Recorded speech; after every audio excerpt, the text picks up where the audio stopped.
2025-жылы 1 миллион 700 мың адам кредит алган экен Кыргызстанда.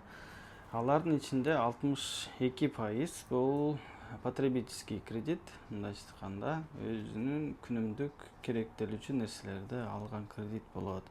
Эми ошону эки категорияга бөлүп койсок болот. Биринчи категориясы бул аргасыздан алган адамдар. Эми баягы кедейликтин саны көбөйгөн сайын ошондой кредитке аргасыз барып алгандар да бар.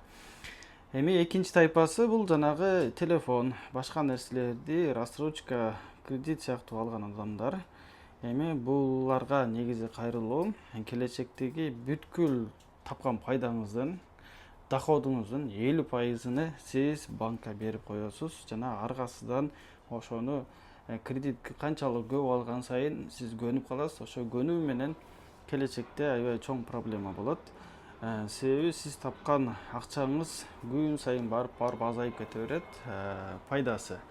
Себеби дегенде 50%-га чейин банкка төлөп баштайсыз. Ошондуктан азыркы учурда Кыргызстанда аябай көп адамдар аргасыздан Россия, башка жакка кеткен адамдар көбөйдү.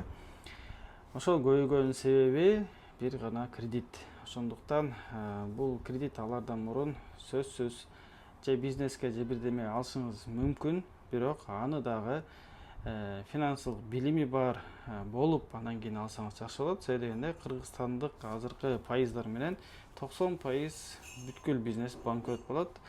Жана ийгиликке жеткен бир 10% анын арасында дагы жетиш өтө кыйын. Ошондуктан алардан мурун 10 жолу ойлонуп алыңыздар жана өзүңүзгө күнүмдүк адат кылбаңыздар. Бул сизди келечекте акырындык менен кедейликтин эң төмөнкү түбүнө чейин жеткирет. Ошондуктан албооңуздарды, ар бириңиздерди чакырам.